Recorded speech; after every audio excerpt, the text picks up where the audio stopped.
Tobais Linhart, the misnomered Vegan Strategist, has went to was it the International Animal Rights Conference at Luxembourg last week or the week before than that.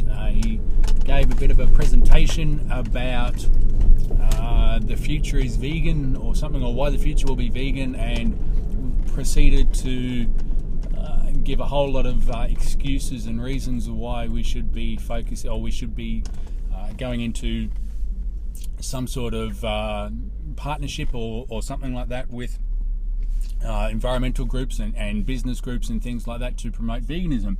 Now, a couple of things about that is that no, we shouldn't be going in with environmental groups. It's fine for the vegetarians to do that as vegans, and for those who view veganism as a social justice movement, then no, we shouldn't be doing that, because it and I'm just going to fix up the microphone here. It's not something that is that is compatible with veganism. So for example, one of the things that Tobais did, and if you watch the film clip, hopefully I can remember to include the link in the description below, he went on and for some reason that I cannot quite understand, he's going through a reducitarian worship phase at the moment. It just baffles me. I've got no idea why, because reducitarians have nothing in common with vegans, maybe a little bit with vegetarians and locavores and things like that. Not a thing in common with vegans, because they're two completely different ideas, mindsets and everything like that. So, and we're going back to why Tobais is wrong. So he's turning around saying that we should go in with environmental groups because we can promote veganism. They're saying cut down red meat because of this. Well, no, we need to avoid using all animal products. Obviously that's going to help the environment, and with things like that. Sorry, weird billboards are bloody popping up everywhere in Brisbane. They're it's going to be soon to the point where all of Brisbane is just going to be one big humongous electronic billboard, so a particular sign will follow you down the road. Anyway, big digital billboards where you drive along and a particular sign follows you down the freeway. Sorry, just things that fly through my mind when I look at stuff. So anyway, going back to Tobais. Now, his thing, we know that Tobais is afraid of vegans. He's an anti-vegan vegan, if he is even vegan himself. Now, I'm not talking about vegan by his definition. I'm talking about vegan by the accepted definition, which is the avoidance of all animal products as possible, as much as possible and practicable. Now, getting back onto that, to a certain extent, yes, we should be going with other groups. The groups that I believe we should be going in are other social justice movements.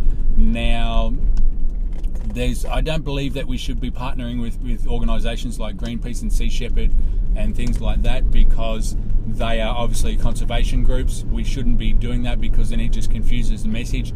It becomes more that veganism is downplayed as an environmental thing. It just confuses the issue. And then for him turning around and saying that we should be partnering with business, well, the businesses that he talked about. Now, I'm confused by his slides, because he says for 1 minute he's saying that we should partner with businesses because they have animal products and their animal products are tasty. And this is the thing Tobais needs to get his mind around, and stop promoting all the time that the consumption of animal products is tasty. Taste is objective and subjective, and it depends on what you're cooking the bit of animal flesh with, or what you're cooking the eggs with, because you can make anything tasty, and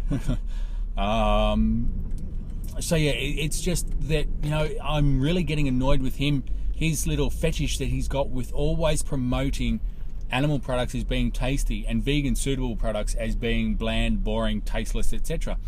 One of the organisations that he promoted in this group that we should get in with is all those groups that are promoting the quote-unquote clean food. Now, this is even worse, promoting lab-grown meat and cell-grown meat as a clean food, well, you may as well just focus on that. Let's go down the clean eating path of whatever that is. So,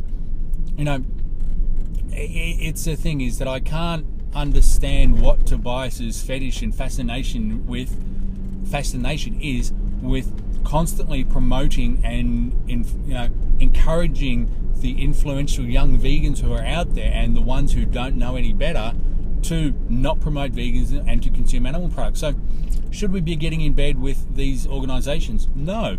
I don't care whether it's a lab-grown animal flesh thing that all they need is just one, and then it's just continually grown from a salt water solution or whatever it is. It's still normalising the consumption of animal products.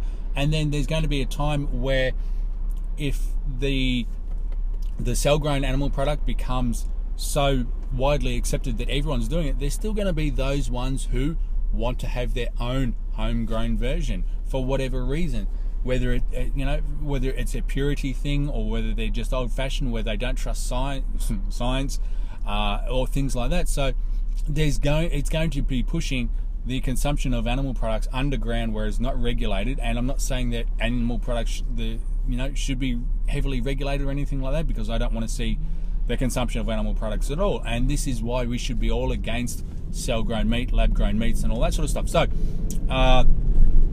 going down with that, so he's got the fascination that we should be promoting animal products. Now there's just so many things. There's no evidence that these groups, or there's no, all they're saying is, we promise to do this, or, there's a possibility we can do this. Well, no, it's not going to happen. It depends on what the uptake is on it is, and why would there be an uptake of consumers? Like, I'm not talking about the early adopters and the ones that, the little 1 and 2% of people that want to be first on board by consuming all these sorts of things. What about the ones that, that don't want to do it, that don't want to consume lab-grown meat? There's going to be a huge push from government to turn around and say, well, no, you can't do it. Then there's going to be huge protests and everything like that. So the whole idea of lab-grown meat ending animal consumption is it's ridiculous beyond compare. Tobais likes to turn around and say that he wants to do evidence-based. He talks about things that can be proven and evidence-based and all this sort of BS. Yet one of the first things that he does is promotes or references a Faunalytics study, a little bit of research thing or inquiry. I think it was a survey about the occurrences of vegetarians and vegans going back to the consumption of animal products. Now, this was, obviously it's a flawed, and he's using this as proof that we need to be changing, we need to be lowering the bar for veganism. So by lowering the bar, we're encouraging more people to stay vegan, to initially go vegan and to stay vegan. Well, that survey by Faunalytics, Faunalytics, I think it was humongously flawed, because it covered vegetarians with vegans, which we know that they're two separate things, and the other thing as well is that it doesn't specify whether the vegans were actually people who followed the clearly defined principles of veganism as per Donald Watson's theory and the accepted definition of veganism, or whether they are just like the foodie vegans or the health food vegans or things like that. So there's no work, and I believe at the end of the survey they said that that's not empirical evidence, that further research needs to be done. So for Tobais to turn around and promote to promote that as being proof that we need to do things is just it baffles me. And the other thing you need to remember about Tobais as well, he is now a professional activist, so he travels around the world giving talks to other people. Actually, he's not even an activist now, he's just a professional presenter, because he gets paid I don't believe the organisations like the events pay him, like International Animal Rights Conference and the Animal Rights Conference in the US. I don't believe they wouldn't pay him to turn up, though he gets paid. He's not paying it out of his own pocket. He's that's covered by what's the organisation that he started with Melanie Joy, Centre for Effective Vegan Advocacy or something like that. You know, he hasn't even defined what effective vegan advocacy is. All it is just by them promoting non-veganism, they believe that that's effective. Well, you know,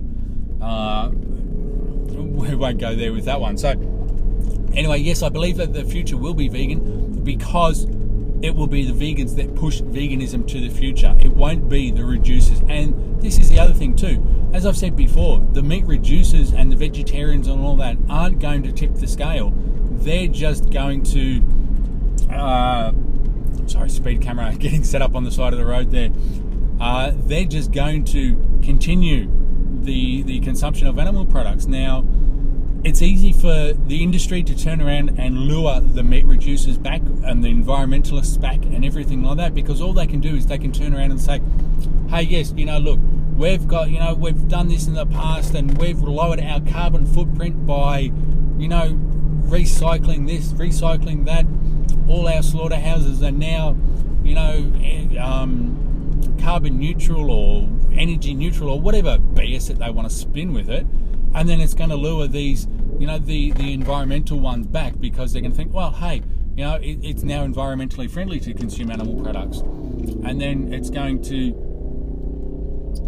you know, lure the reducers back, because the reducers will turn around and think, well, hey, hang on, there's no longer any reason to continue reducing the the consumption of animal products, because they're better for the environment.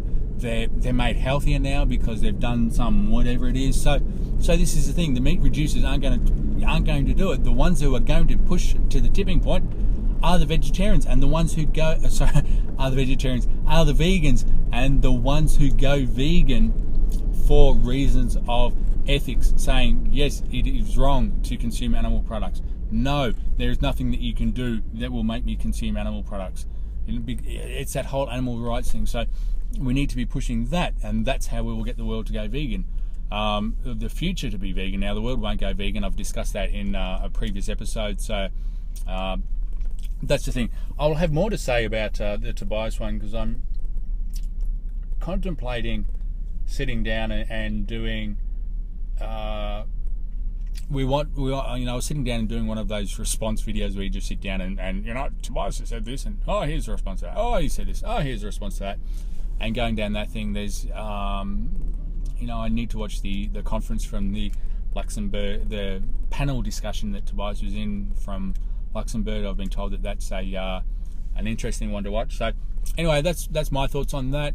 What are your thoughts? Should we be getting in bed with animal agriculture to promote a vegan world or a vegan future? Should we be, going in with the environmentalists to make their message easier and lowering the bar for that? So let me know your thoughts below. It was another episode of Vegan Police TV, and remember, don't fear the vegan police. We're here to help. No, we're not.